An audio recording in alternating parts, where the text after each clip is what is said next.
బంగారం వెండి అమ్మకాలలో తరతరాల నమ్మకానికి నాణ్యతకు పెట్టింది పేరు శ్రీ ధనలక్ష్మి జ్యువెలరీ. శ్రీ దాడిశెట్టి నరసయ్య గారి ఆశయాలే పునాదిగా వారి మనవడు దాడిశెట్టి నరసయ్య సన్ ఆఫ్ విష్ణు చక్రంచే తుడిలో మొట్టమొదటి BAS hall mark mega AC showroom ప్రారంభం. అందమైన చేత అందుబాటు ధరలు అందరూ మెచ్చే అందరికీ నచ్చే ఎన్నో వెరైటీలతో మీకు ఆహ్వానం పలుకుతోంది Shri Dhanalakshmi jewellery, main road Tuni. నమస్తే, నేను Chandana. Welcome to my media news.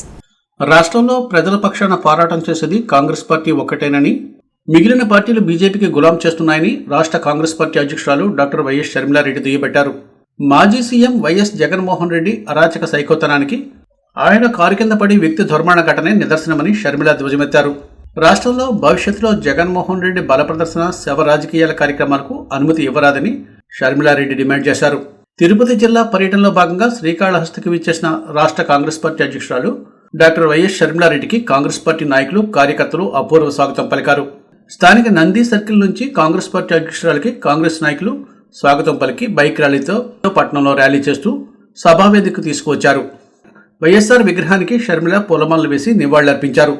ఈ సందర్భంగా ఆమె విలేకరులతో మాట్లాడుతూ, రాష్ట్రంలో ప్రజల పక్షాన పోరాటం చేసేది ఒక కాంగ్రెస్ పార్టీ మాత్రమేనని, టీడీపీ, జనసేన, ఎన్డీఏ కూటమిలో చేరి మద్దతు పలుకుతుంటే మోడీ దత్తపుత్రుడిగా జగన్మోహన్ రెడ్డి వ్యవహరిస్తున్నారని ధ్వజమెత్తారు. వీళ్లకి ప్రజా సమస్యల కన్నా రాష్ట్ర అభివృద్ధి కన్నా మోడీని మోయడమే మిన్నగా మారిందని దుయ్యబట్టారు. అసలు మానవత్వం అన్న పదానికి మీకు అర్థమే తెలియదా?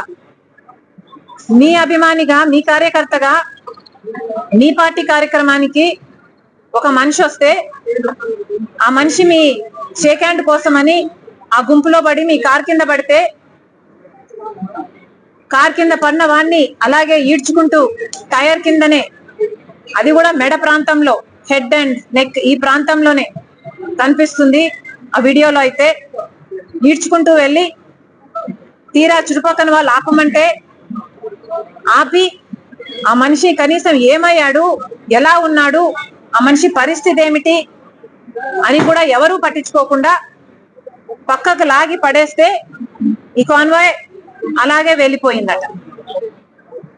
దీనికి కనీస రెస్పాన్సిబిలిటీ మీరు తీసుకోకుండా, ఒక క్షమాపణ చెప్పకుండా మా ఉద్దేశం అది కాదు అని అన్నా చెప్పాల్సింది, లేదా ఆ కుటుంబాన్ని పరామర్శించి కనీసం 5 కోట్లో 10 కోట్లో మీరు చేయగలిగిన నష్టపరిహారం అనుకుంటారో ఇంకోటి అనుకుంటారో ఏదైనా సహాయం చేసి తప్పైపోయింది అని ఒప్పుకుంటే అది ఒక రకం.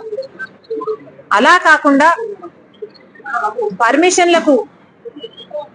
పర్మిషన్లన్నీ ఉల్లంఘించి ఒక బెట్టింగ్ చేసిన వాడి విగ్రహానికి ఆవిష్కరణ అంటూ జగన్మోహన్ రెడ్డి గారు వెళ్ళడము, అది కూడా 100 మందితో వెళ్ళాలి అంటే 1000 మందితో బల ప్రదర్శన చేయటము, దాంట్లో ఒక దుర్ఘటన జరిగితే దానికి మళ్ళీ ఒక కనీస రిమోర్స్ లేకుండా, ఒక అపాలజీ లేకుండా మళ్ళీ దాన్ని కప్పిపుచ్చుకునే ప్రయత్నం.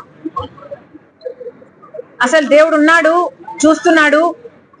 మీకు ఏదైనా పాప భీతి అన్నది ఏదైనా ఇంకా మిగులుందా? నిజంగానే దీన్ని విచారణ జరగాలి. కారులో ఉన్న అందరూ విచారణకు రావాలి. ఈ దుర్ఘటన ఇంకోసారి జరగకుండా కార్యాచరణ చేయాలి.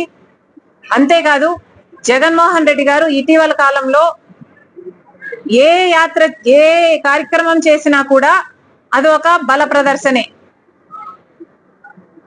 ప్రజలందరికీ తెలుసు, జగన్మోహన్ రెడ్డి గారు 5 సంవత్సరాలు ముఖ్యమంత్రిగా ఉంటే 5 సంవత్సరాలలో ముఖ్యమంత్రిగా ఏ రోజు ప్రజల మధ్యకి రాలేదు. మీ కష్టం ఏమిటి అని అడగలేదు, మీరు ఎలా ఉన్నారు అని కనుక్కోలేదు. కనీసం ప్రజలకు కాదు కదా, ఆయన నాయకులకి, ఆయన కార్యకర్తలకి 5 సంవత్సరాలు ఎక్కడా కనిపించలేదు జగన్మోహన్ రెడ్డి గారు. తీరా కుంభకర్ణుడిలాగా ఆఖరణ ఎలక్షన్లు 6 నెలలు ఉన్నాయనంగా లేశారు. అప్పుడు సిద్ధం సభలకని బయలుదేరారు జగన్మోహన్ రెడ్డి గారు 5 సంవత్సరాలుగా ముఖ్యమంత్రిగా. ఇప్పుడు అధికారం కోల్పోయారో లేదో, ఇప్పుడు ప్రతిదానికి ఒక కార్యక్రమం, ఆఖరికి బెట్టింగ్ చేసి ఒకడు చచ్చిపోతే ఆయనకి విగ్రహం కట్టారట, ఆ విగ్రహ ఆవిష్కరణ కూడా జగన్మోహన్ రెడ్డి గారు వెళ్తున్నారట. మీరు ఏం చెప్పదలుచుకున్నారు? ఇలా ఏ కార్యక్రమం చేసినా అది ఒక జన సమీకరణ, బల ప్రదర్శన. కేవలం అందుకోసమే కార్యక్రమాలు పెట్టుకుంటున్నారు. ఇదేదో ప్రజల కోసం కొట్లాడడానికి కాదు, ప్రజల సమస్యల మీద పోరాటం చేయడానికి, అంతకంటే కాదు.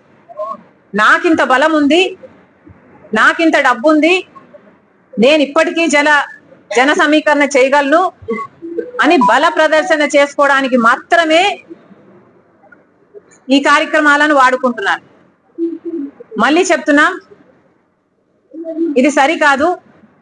పోలీసులు 100 మందితో పర్మిషన్ ఇస్తే మరి 100 మందితో అక్కడ 100 మందికి దాటినప్పుడు పోలీసులు ఎందుకు అనుమతి ఇచ్చారు? అసలు అక్కడ జన సమీకరణ జరుగుతుంది అని పోలీస్ ఇంటెలిజెన్స్ కు ముందే తెలియదా?